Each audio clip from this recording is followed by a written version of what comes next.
Hi, I'm Debbie Georgatos. Welcome to my show, America, Can We Talk? Today, we're going to talk about Biden's day one plan.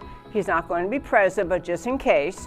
And John Guandolo joins me in studio to talk about a whole bunch of things, and Esper and the DOD Shake-Up. And then, of course, I'll tell you why these stories matter to you. Stay tuned.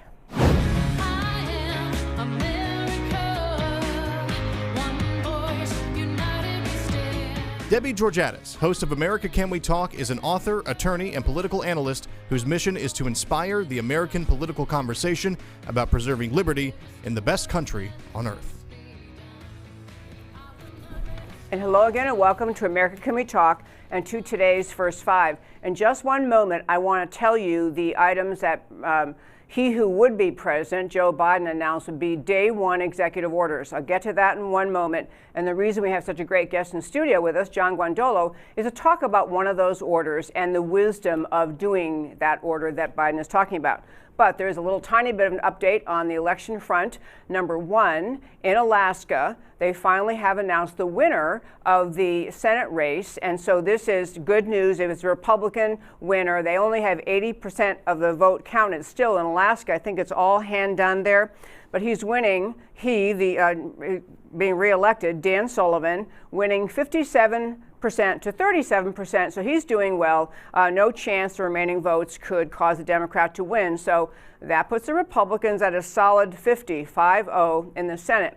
What that means is if President Trump survives the effort to steal the election from him and he remains president, he'll have at least 50 in the Senate, with, of course, a deciding vote at any time there's a split vote going to the president of the Senate, who's also the vice president, who in that case be Mike Pence. And so he's got a hold on the Senate. Still, we have the two races in Georgia, the odd circumstance, very rare to occur, that both Senate races are in the same state on the same year in Georgia, and those will occur January 5th. And that will be very likely two more Republican votes, meaning the Republicans are almost surely able to hold on to the Senate. But the other way it goes, if it were to be that those two races in Georgia went Democrat, which would be very suspect, extremely suspect, but if that were to occur, that would mean they'd be 50-50 in the Senate, and the tiebreaker would go to, I want to say Vice President Harris, but she'll be president by then because Joe Biden can't function. So it'd be whoever is the vice president. So it's still, it's great news, but not enough there. We need to get through the Georgia races and to get this election resolved. The other very interesting thing in Georgia, which is a source of great controversy, both Republican candidates have called for the Secretary of State, have actually called for the resignation of the Secretary of State. And in Georgia, they've announced Georgia is going to do a full hand recount of the entire presidential race. So much controversy over the handling of the counting. They're doing a full hand recount. The argument was that Biden had won, but that didn't seem likely based on a bunch of other factors. So they're doing a hand recount. So that's a little election news. But the real thing I want to do in the first five today is, I don't even ever posit. I just, at this point, I think the genuine controversy as to the legitimacy of the outcome of the 2020 presidential election, there are serious and legitimate claims being pursued in federal court by the Trump administration, as well as claims in states around the country by individuals and public interest groups challenging many serious problems in the election cycle. So I don't ever call, he is not President-elect Joe Biden, even though the media tries to call him that. I looked in the Constitution, I double-checked. CNN, Fox News, no entity like that gets to call who won the race. The actual decision made after the voters do their voting in November, the decision about who won the race belongs in the hands of the Electoral College, which meets on December 14th. So despite the media's efforts to keep calling this race as overdone, referring to Joe Biden as president-elect, he is not. He is in the middle of a very contested election, the results of which it's almost impossible to overstate the consequences. But just in case we end up with Biden, he did announce 4 things as his priorities. And the reason I have a guest here today, I want to ask him about this one particular item. But the 4 things he announced he would do on day one, he would return America to the Paris Climate Agreement, Okay, that's a little dicey. I don't know if a Republican majority Senate could say, hey, wait a minute, sounds a lot like a treaty. We'd like to say a few things about this. But anyway, rejoin the Paris Climate, rejoining the World Health Organization, which appeared during the COVID ongoing crisis to be controlled by the Chinese communists. So that's a little bit dicey. Third one is reinstate DACA. You know, people have opinions both ways. But the fourth one, and the reason we have our guest in studio today, is because Biden announced that he would repeal President Trump's executive order designed to protect American citizens from refugees coming to America who may mean us harm. The left consistently calls this the Muslim ban. It's not a Muslim ban. It's just a term they use to get people stirred up. But the real question is, and why we have John Guandolo in the studio is, to ask the question, how reasonable, how wise would it be for President Biden on day one to announce that he is tossing out or overruling via his own executive orders all of the orders put in place by President Trump to protect America from potential refugees and immigrants who may mean Americans harm. And that, my very fine friends, is today's First Five. As I mentioned before the show started, John Guandolo is in the studio with us. You probably recognize his name. He's been here many times. And he is the founder of Understanding the Threat. I'll let him tell you a little bit about that organization. He's a 1989 graduate of the U.S. Naval Academy. He became an officer in the United States Marine Corps. I could read a very lengthy resume here, but he served in our military very honorably. He left the military, resigned his commission in 1996, joined the FBI, served in the Washington field office, conducted narcotics investigations. But the really cool thing he did is that shortly after 9/11, John Guandolo began an assignment to the Counterterrorism Division of the FBI's Washington field office, developing an expertise in the Muslim Brotherhood, Islamic doctrine, the global Islamic movement, and terrorist organizations, including Hamas, Al-Qaeda, and others. He has actually read the Quran, studied Islamic terror, studied what Al-Qaeda does, what Hamas does, and actually the teachings of Islam itself. So, without further ado, I want to introduce and welcome John Guandolo. Thank you. Great to be here, especially on Veterans Day.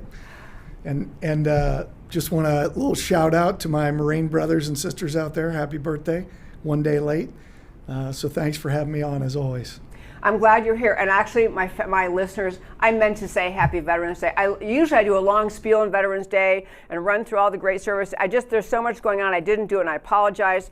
I love our military. I love our veterans. Thank you. Well, you've got me here. That's right. That's why I have him here, I swear. No, anyway, but on a very serious note, I think that there are, we're going to play today or tomorrow some stories are coming out already by people who voted for Biden saying, wait a minute, he believes in that? He's doing that? I think this might be one of them. I don't recall any overt campaign statement by Biden saying, you know what, I'm going to reverse that Muslim ban. I know he made statements that were very friendly toward Islam and Islamic immigrants, but I think this might take America by surprise. I don't know, his supporters. My question to you is, as President Trump attempted, let's do a quick background. So Trump got into office. He had 3 or 4 attempts to put something in place, which he had clear both congressional statutory authority and constitutional authority to do, to say, you know, we need to vet better for people coming from countries where Islamic jihad is out of control, is a big problem. And he had several courts strike those down, on and on. We finally got around to, I think it was even 2018, when finally the Supreme Court ruled that his order met constitutional muster. 5-4 call, but they said yes, of course, he can put in place an executive order to protect Americans and their health and well-being. And partly it was the issue about Islamic jihad. It was also people coming from countries where the government is so non-existent, weak, not organized, that you couldn't actually get good information from the country where the person is coming from to know what they're all about. So just I'd love to have you start and riff. What is your reaction to the idea of the he who would be president, Biden, saying one of his day one orders is going to be essentially to end all of this travel protection for the American people? Well, let's begin with what he just announced yesterday, that he would make a senior advisor out of Farouk Mitha who's a Hamas leader in the United States, who is on the board of a group called Engage, which is a Hamas organization in the U.S. Now, that's the organization that a couple months ago he spoke online to their online conference to get millions of Muslims to vote for him. They actually supported Hamas doing business as Engage, his campaign publicly. His Biden's campaign. Yes. He started his speech by saying thank you to Engage, and within 14 seconds, he says we need to teach more Islam in U.S. schools. I know. He says he did say that one of the first things I'm going to do is repeal this ban, and he called it a Muslim ban. He said, then he said a whole bunch of other things, but specifically he quoted Islam's Prophet Muhammad in a quote that literally calls for jihad against non-Muslims. So right out of the gate, before he's even president, he's saying, I'm going to make this guy my advisor. So I don't think, not only will he open the gates back up to people that are hostile to us, he is knowingly bringing Hamas guys into his administration, which doesn't even legally exist yet. Okay, I'm going to back up. Say the name of the gentleman you just said he's going to appoint. Farouk Mitha, M-I-T-H-A. Okay. And he's a board member. He and his father are board members, and his father was one of the founders, the treasurer of Engage on the legal documents. This is a Hamas organization founded by a former director of CARE and a lawyer for Hamas doing business as CARE nationally. So there's no doubt this is a Hamas organization. This guy, Farouk Mitha, so everyone understands, this is the guy that was the National Islamic Advisor to Mrs. Clinton and has been the National Islamic Advisor to Mr. Biden, a Hamas guy right out of the gate. Okay, first of all, that E is E-M-G-A-G-E, correct? Yes, Engage. Engage. Yeah, I've read it actually on your website. We'll talk about it in a minute, but I've read about them. But it's very interesting when you mentioned that interview and Biden's comments. I saw that and I went back, and it was a week later, so I was thinking about playing it in the show. I honestly think that social media did a really good job burying that. I mean, you kept trying to, because I knew he'd said it, and I think they were thinking, this didn't sound very good, and so they tried to backpedal him, and I never did play it on the show. I did see that interview, and I think actually the campaign was trying to downplay it too, because they thought, maybe he's trying to play the Muslim vote, but this is not going to fly with, Susie in the suburbs. Yeah. Probably not, but one thing that I think is worth noting is then, during the last presidential debate, he said, inshallah, when are we going to see your tax returns? Inshallah. And we did, first of all, I did about a 20-minute breakdown of the speech he did to the Engage thing, which is on our YouTube page at Understand the Threat. But I also did a very short, 30-second video on him saying inshallah. Now which means God willing to a Muslim. Yes. If Allah wills it. The reality is there were people that said he didn't say that, he said something else. His own campaign admitted he said it. The Muslim community was bragging that he said it. And the people from Engage, who he is working with, and I would argue that own him, they were, bloviating about it. So that's exactly what he said. You can hear him specifically articulate it. And that's why I made a video of it, made news out of it. I mean, he is bought and paid for by our enemies. Okay, on the subject of your website, understandingthethreat.com, great website to go to, full of information. And also, I think for people to go there, you can link to other things you've written in the past. I mean, it's a really great source. It's an amazing thing in America. It's one of those issues, the concern about Islamic Jihad, the way the left has painted the issue as it's really just, are you inclusive and culturally accepting, or are you xenophobic? It's a very hard issue. Very few serious pundits will talk very much about the danger of Islamic Jihad, because so quickly you're pounced on by, not just the left-wing media, but on some forces on the right. Some people just say this is very insensitive, that you shouldn't be going there. So I'm grateful for your website and for your work, for doing all that. Thank you very much. Okay, so given where we are, we have, and I was going to mention to our listeners, I didn't, it seems like we've been just drowning in news about COVID, and it does really matter because as Simone Gold said so brilliantly, we have a little bit of a healthcare problem, we have a constitutional crisis. That's where we are with COVID. But we have not talked about these other instances, but even as America rolls along, the world rolls along, we're dealing with COVID, jihad around the world just keeps happening. I mean, it's been ongoing. It isn't as though because America took a pause from paying attention to it in the media that it isn't happening. So there was a recent incident in Mozambique. I'm sure you're familiar with this. I'll just share with our listeners. This just happened this week, I think, but in not sure I'm not finding the right paper, but in Mozambique, there was a group that is said they're trying to establish they're working toward a caliphate. The caliphate got destroyed with the portion of it that they had tried to establish in Iran and Syria. President Trump came along and said, I don't think so. But then ISIS is now working in West Africa, in Mozambique, talking about how they're going to reestablish it there. Do you know much about that, what happened in Mozambique? So first, I think any of these things we're talking about, whether it's what's been going on in France with the killings by Muslims in France, whether we're talking about the various things going on in Africa, the key to remember is, and this is, Americans have been told for almost 20 years, and I would argue before that this has to do with groups like this group in Mozambique or ISIS, or we're calling them the Islamic State now, or Al-Qaeda, or Hamas, or Hezbollah, or Boko Haram, and Muslim Brotherhood on the suit-wearing jihadi side, or Tablighi Jamaat, or Jamaat Islami. And the issue is not that there are all these groups out there trying to do these things, to establish a caliphate and impose Sharia on every human on earth through all means necessary, according to them. The issue is, globally, they have a strategy and are actually doing what they say they're going to do. So you've nailed it, is that what's going on in Mozambique, the push to establish the core of the caliphate there. When we back out and look at the strategic picture, we see Erdogan set up training. Who is? The president of Turkey, President Erdogan of Turkey, who will be the next caliph of the global Islamic State. He will be the caliph. They've said it, they're calling him Sultan already. And if you've noticed, he's been the one on the global scene already calling out what's been going on in France, saying that France is Islamophobic, which again triggers Muslims to act.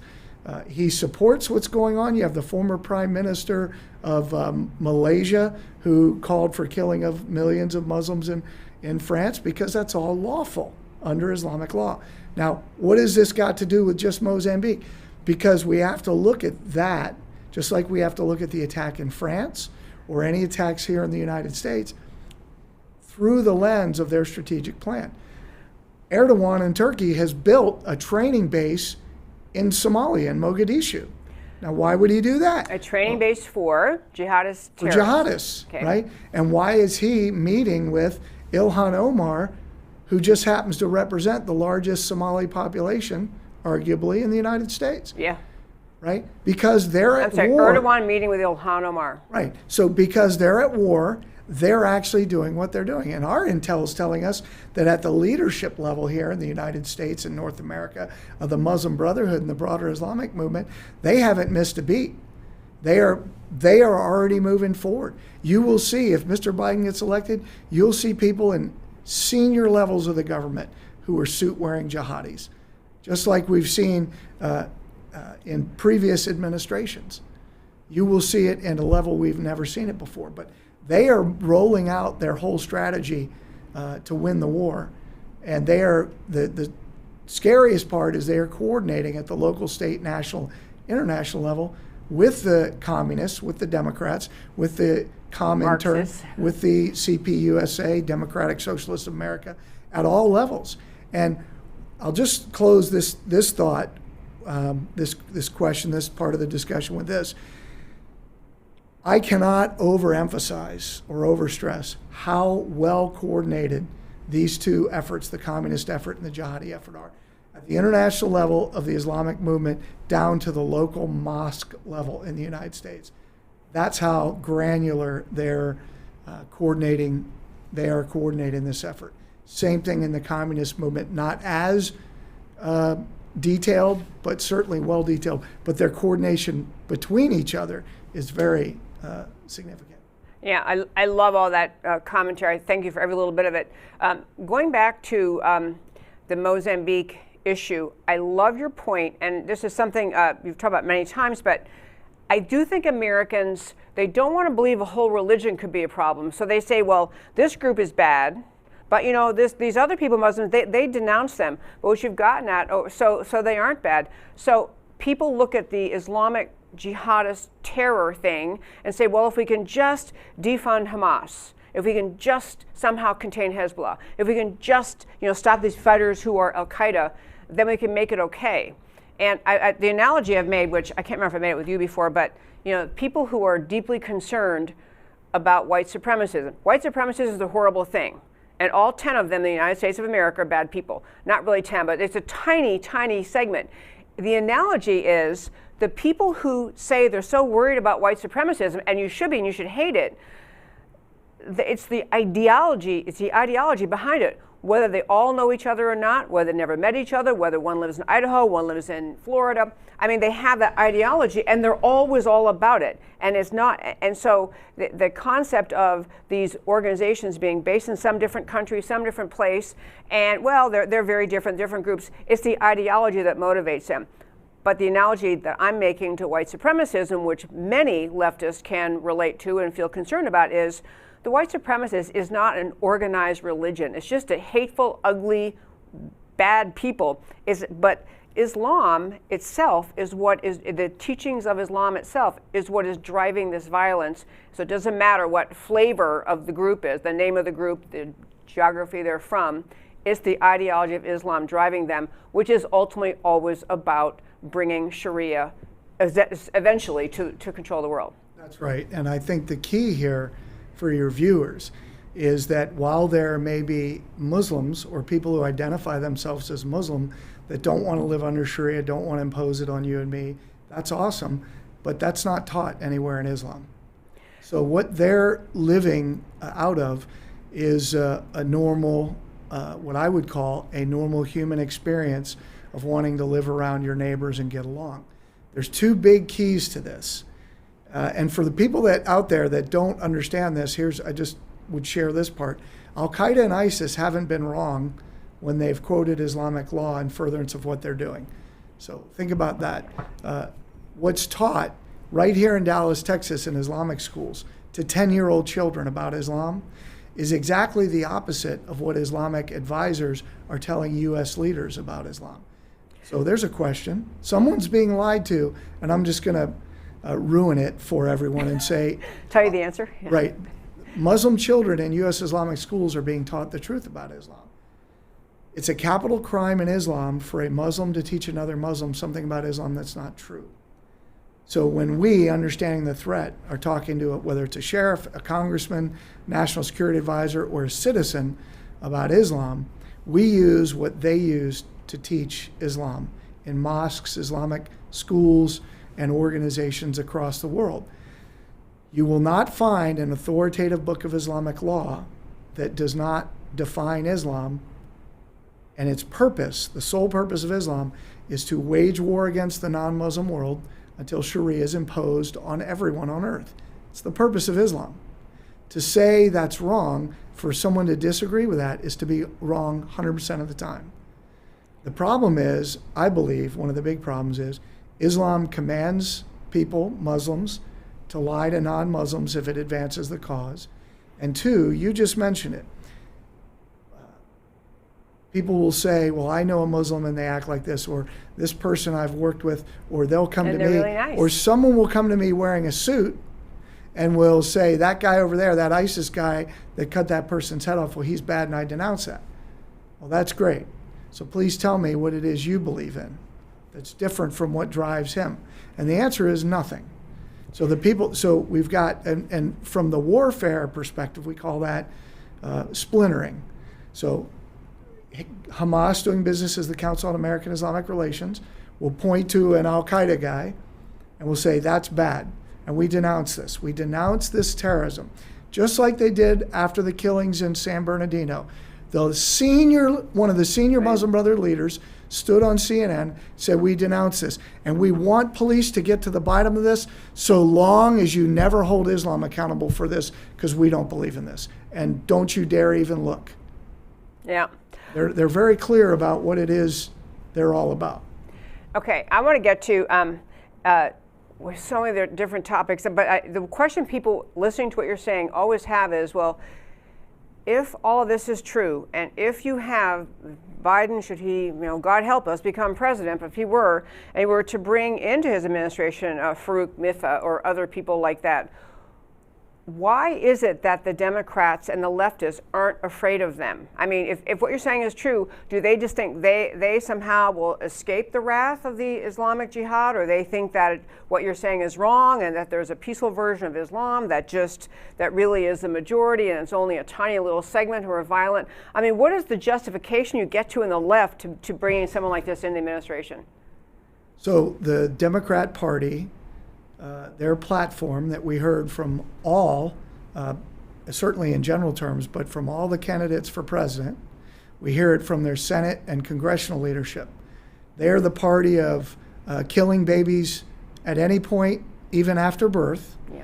They're the point, not to mention they're the party of the KKK and slavery and anti-civil rights legislation, but let's push that aside. They're the party of eugenics. They're the party of destroying the republic, getting rid of the electoral process, taking away your unalienable right to defend yourself, as articulated or affirmed in the Second Amendment, the right to free expression. Yes. And so they are the party of totalitarianism.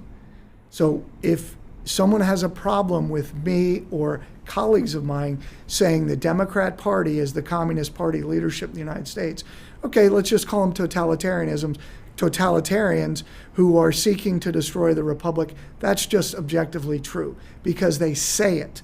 They're pulling down the very things that hold the republic up. That's what they have in common with the Islamic movement, which also wants to destroy the republic just in a different way, but they're using a lot of the same tactics. They're attacking the same pillars, the key pillars of the society. Of American society, That's right. Yeah. But at the end of the day, they're going to conflict. I mean, if they really ended up destroying, I always get around this, but I'm not in the slightest disagreeing with you. I just don't know how you can sleep at night on the left realizing, well, yeah, we want to bring America down too, but they don't really want to become Muslim themselves. I don't think Biden wants to become subject to Sharia. He just thinks somehow he'll be exempt from it, or he'll be, or he doesn't believe that is their mission.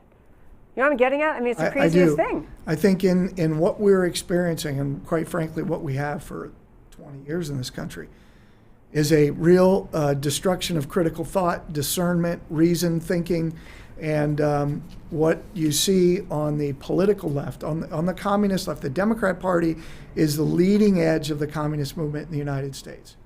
And they practically say it on the streets, if you listen, and in the halls of Congress.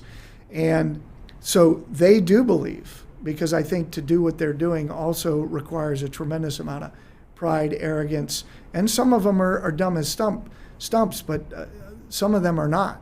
Some of them are dangerously, intellectually sharp on where they're going, but they're intellectually dishonest, that at some point Islam will... There has to be a conflict. There will be a conflict. And again, I go back to brown shirts, black shirts of Hitler's government. That we just, the brown shirts were the communist agitators, just like Black Lives Matter and Antifa are on the streets today. But in the end, the black shirts came in and executed all of them, killed them in one night, the night of the long knives, and they were dead. And the black shirts, as Hitler said, were the more rational, reasonable people, but those were the Gestapo, the SS, and his inner circle. Those black shirts, those are the jihadis here in the United States. And they are ready for real war. Okay, we've done this before. I'm going to have you back longer to get more in depth on this, although we've done it in the past. I do want to hit the decision made by President Trump, which is changing topics a bit, but Trump to relieve Mark Esper of his duties. But on the subject of the order that President Trump, the one that survived constitutional muster, the Supreme Court said it was okay. It was essentially a way to try to protect Americans from refugees, immigrants coming to our country who either couldn't be verified because there's no government where they're from, or they have a background, which he was calling for intensive vetting, enhanced vetting, figure out who they are. Are they possibly jihadists coming to America, trying to protect American people from them? I honestly think that the short attention span America, we've had COVID's been the big thing, and so everyone's afraid of that. It's all we can talk about is COVID. Then the elections came along, it's all we can talk about.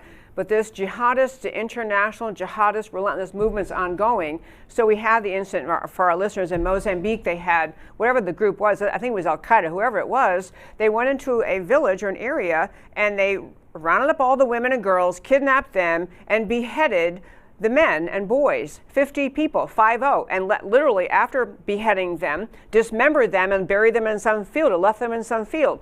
This was just one action in Mozambique, but additionally in Western Europe, as we've talked about many times on the show, but we had recent incidents. We had a school teacher literally murdered in the streets of Paris for having showed to his class a picture. You're not allowed in Islam to picture Muhammad, to show a depiction of him. That's what he did. He was beheaded in the streets. You had an attack in Paris. You had, and actually this is one of the points I can tell you is so interesting. You had in a church in France, you had 3 poor people who happened to want to show up for Catholic service, stabbed to death in church by an Islamist terrorist. In Vienna, the police are on high alert because you had a guy who opened fire in the capital city, just started shooting, killed 3 people, injured 15. But the interesting headline, I'll close this out before I turn to our talking about Esper. So the New York Times, of all places, which I don't subscribe to them, but I did happen to get access to this. In the New York Times, they start out by saying, the police were surprised in France because all of the people who were attacked in connection, they said, all were unknown to police intelligence officials. None of the most recent attackers pledged allegiance to a terrorist group or to a group, and no group claimed them as members, and none stated any political agenda. So they're saying that they were so puzzled by the terrorist conduct of these people because you couldn't spy on them as the government and figure out from social media who they hang out with, what they're part of.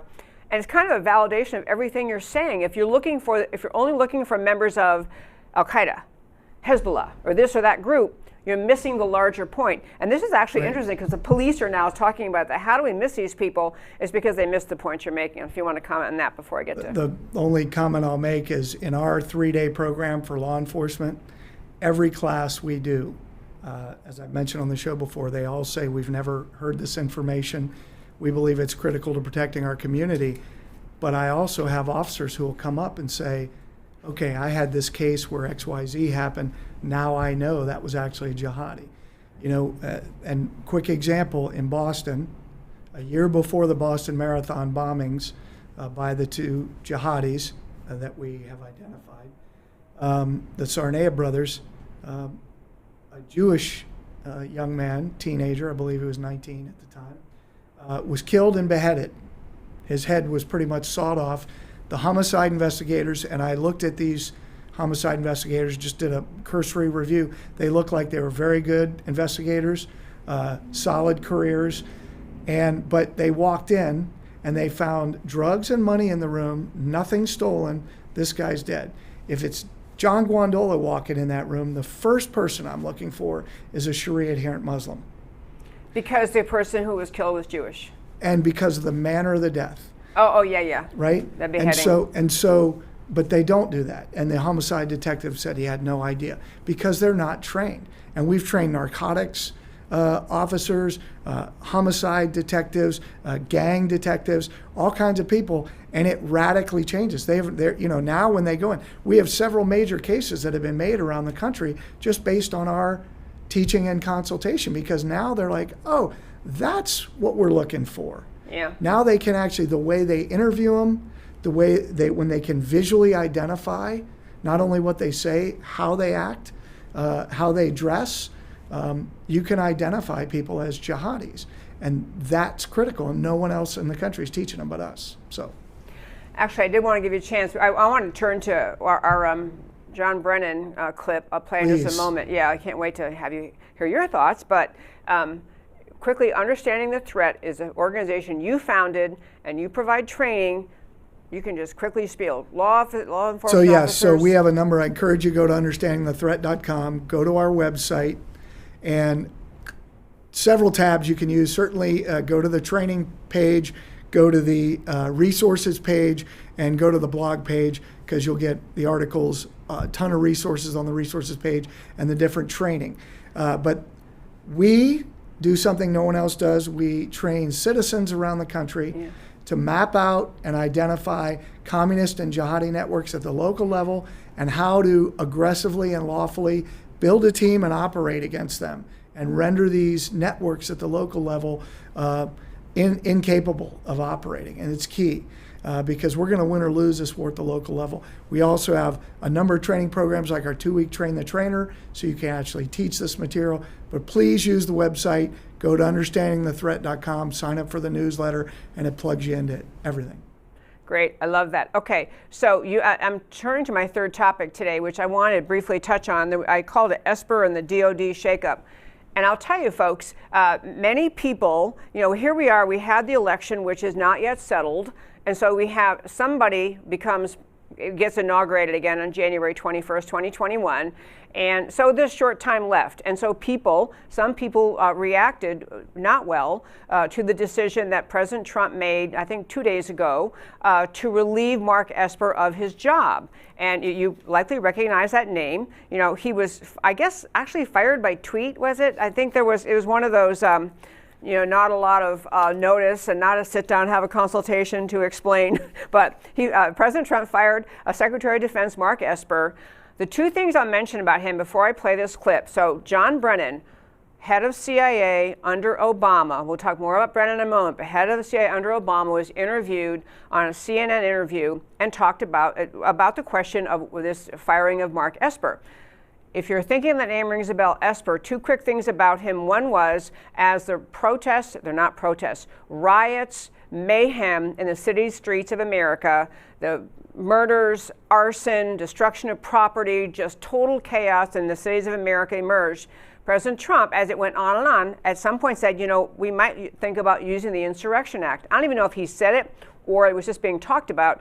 But this gentleman, the former Secretary of Defense Mark Esper, came out against what Trump was saying, essentially saying, I don't think the Insurrection Act is justified, which seems like you're contradicting the Commander-in-Chief, but we'll find out what John thinks about that. And then the second thing was, during one of those endless riots we've been having in our country, there were rioters who actually lit on fire a church directly across from the White House.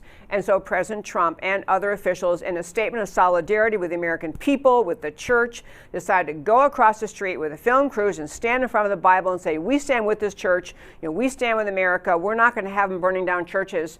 And Mark Esper went along on that walk and then later said he really felt he shouldn't have done that. That was not appropriate, didn't think he should have done that. So now Trump has fired Esper, and maybe for those reasons and others, but I want to ask Matt, the very wonderful producer, to play this clip of John Brennan being interviewed by Cuomo and then on CNN, and then we'll talk about it. It's clear that Mark Esper was removed as Secretary of Defense because he rebuffed Donald Trump's efforts to politicize the U.S. military. And I think it's quite apparent from the reporting that Mark Esper has stood up to Donald Trump repeatedly. And the Secretary of Defense position is, I think, the most consequential position in the U.S. government aside from the President of the United States. 70 days, you can do a lot of damage in 70 days. He still is the President of the United States. And is he going to carry out these vendettas against other individuals, as you pointed out, Chris Wray or Gina Haspel or others? It is clear that Donald Trump is trying to exercise the power because he can, and he is going to settle scores. But I'm very concerned what he might do in his remaining 70 days in office. Is he going to take some type of military action? Is he going to release some type of information that could, in fact, threaten our national security interests?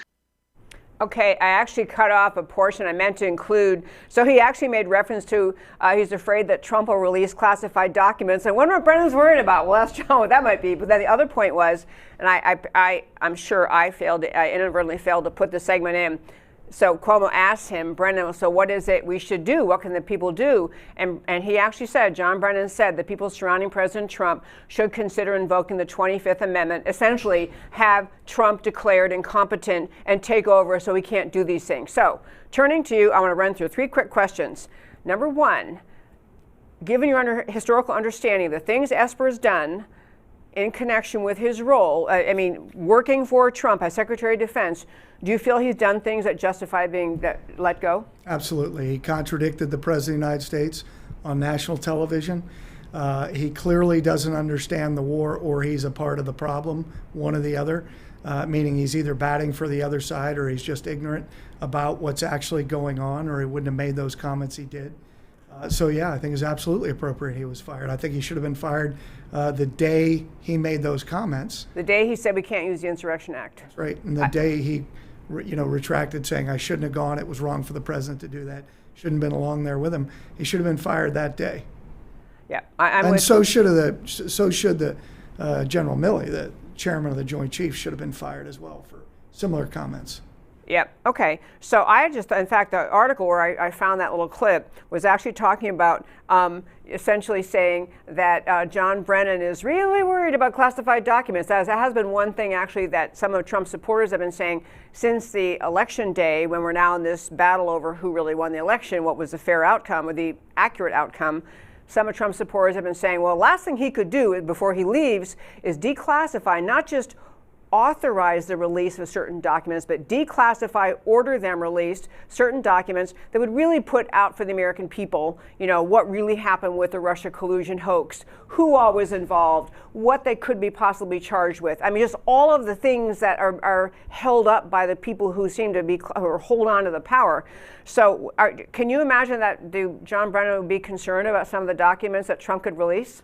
I am amazed at John Brennan saying he's concerned about somebody abusing their power, considering he should be in jail for being a part and, quite frankly, one of the key leaders of a coup against the President of the United States. This is a guy who admits he was a communist, who literally, while he was the CIA station chief in Saudi Arabia, said the Shahada and became a Muslim back in the 1990s. This is a guy who is a traitor. And he's guilty of sedition and treason by just evidence that's publicly known. And he was the director of the CIA. How is it that a guy could have voted for the Communist Party candidate and then been allowed to enter the CIA and then allowed to become the CIA director? That CIA director under Obama. Under President Obama, and it should be the key for Americans to understand how polluted these government components of government actually are with communists and jihadis. Actually, it's interesting. He mentioned both Chris Wray, the still head of FBI, although President Trump's made some recent remarks. I think should he get his second term, Chris Wray will be short-lived in that job. Yes. And then also the head of the CIA, Gina Haspel. Haspel, I forget her name. Is it P or K at her last name? Haspel? Yeah, anyway, Gina. We'll call her Gina. But she's another one very seriously viewed by people to have been part of this whole coup, this Russia collusion hoax coup that got cooked up. Brennan leaving Obama aside, Brennan appearing to be the leader, the organizer of it, but Gina Haspel right in the middle of it. He's worried about all of his buddies. That's right. That's right. He's pulling no punches in what he's all about. Again, I would say it's just amazing that a guy like this, who literally should be in prison, number one, is given this kind of airtime, but it is CNN. Consider the source. And the fact that this is a guy who literally is leading the revolutionary effort. I mean, I'd put him in the top 4 of the key leadership of this revolutionary effort to bring down the republic. That's who this guy is. Yeah, John, I haven't seen you in a while. But on this show, we've been talking a lot about how we watch in the city streets of America the violence that people claim was all due to the very unfortunate death of George Floyd in Minneapolis. And so you saw violence around the country, and all of that was supposedly justified and rooted in that one incident in Minneapolis. But we have developed over many, many different shows the understanding, the deeper understanding of what we're really watching in America today. We are not simply watching the traditional Republican versus Democrat. Let's see who gets the most votes. campaign and election cycle. We are watching the fruition of decades of work by radical leftists in this country, whether it starts with the communists who were here in the 1920s, whenever it was, began taking over the institutions, and so our precious children leave colleges and universities thinking America bad, capitalism bad, freedom bad, socialism good, communism good. You had that whole element just take over and infect our culture and people and society. And you have people at the highest levels of power in this country who don't really say what they stand for. They say things palatable to the voters to get elected. You've seen, we talked a lot about in this show again, because we're here waiting to find the results of this election, but we talked a lot about this on this show also, the use of the issue of race in this country. In fact, there was a great, I'll never remember the guy's name, but a great book written by an African-American gentleman in this country who joined the communist movement. Maybe one of my listeners can quick text me the guy's name again, but he was watching the growth of the communist movement in America. He heard messaging from the communists who basically had said, we're not going to win America over to communism by arguing about the beauty of socialism and communism, because America's prosperous and free and so much opportunity. They won't buy these arguments. So they settled on using race, the idea of race, to where they were arguing to the American people that the country itself is very racist, somehow capitalism is racist, freedom is racist, and they got around to the point where they were bringing in black Americans, joining the communist movement, who were lured in by the promises that we're going to make things better and fairer, and we're going to stand up for the rights of black Americans. They used race to manipulate and lie to the American people about the purpose and their agenda. And so this one guy, I guess I'm not going to get this name. I have one listener who sometimes listens and texts me the guy's name. But anyway, he ended up spending, 10 years with the Communist Party. And he left and he wrote a book basically saying, I was lied to. Let me explain to you. The communists just use race. Manning Johnson, okay, my listener came through. Manning Johnson, you got to get his book. He said, I was lied to by the Communist Party, told that they're here to fight on behalf of black Americans. All they really did was use him and the argument of race to sell Marxism, socialism, communism, the destruction of the freedom of America. Well, that Communist Party that used to be clearly well known as they have no place in the American political conversation, they're just clearly outsiders, they have become mainstream in the Democrat Party in this country. When you can have a candidate like Bernie Sanders, an open, avowed, he says he's a socialist, he's pretty much a communist, ran on all sorts of platforms, clearly communist, and he nearly garnered twice, almost got the Democrat Party's nomination. He is not, and those ideas are no longer outsiders on the Democrat Party, in the Democrat Party. So we have in America, and we'll talk about this more in tomorrow's show, we have people in this country who got lured in by the media's just fomenting hatred of President Trump and ascribing guilt to him of all sorts of things which had nothing to do with it, were not his, he did not engage in that wrongdoing, but just fomented hate against President Trump.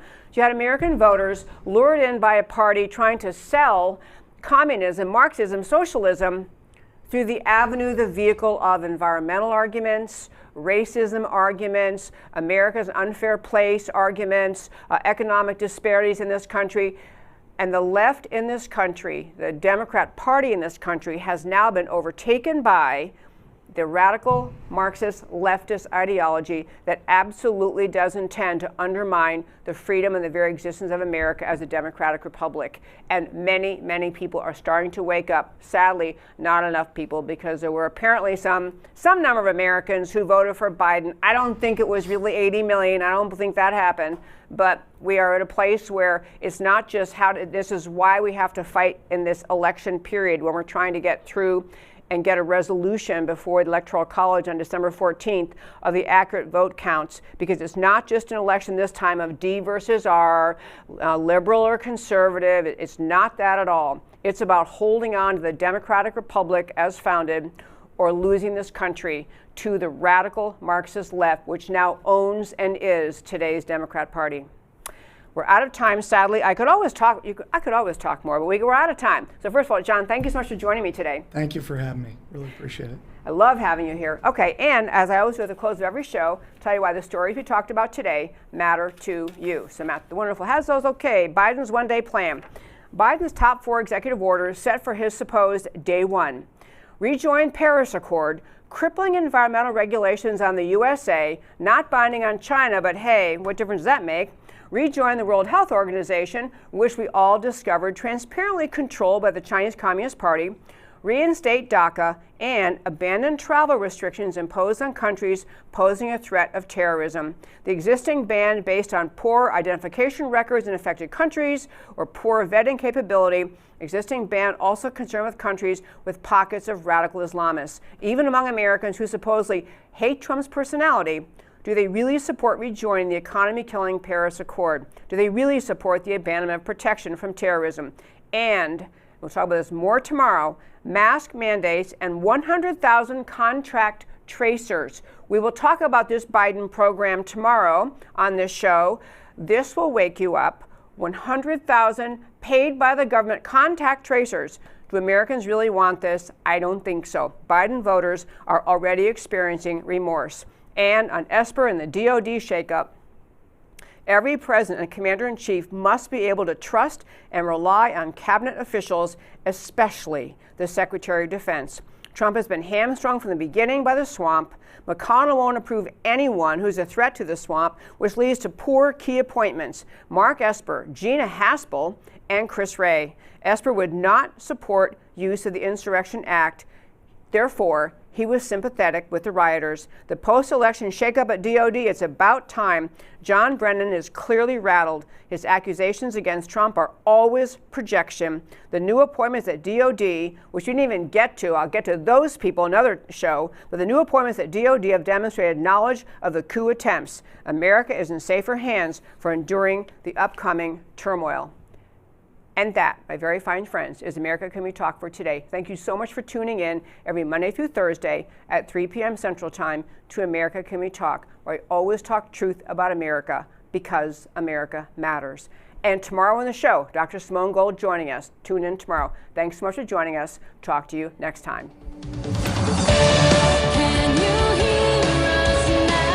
America Can We Talk? Truth about America.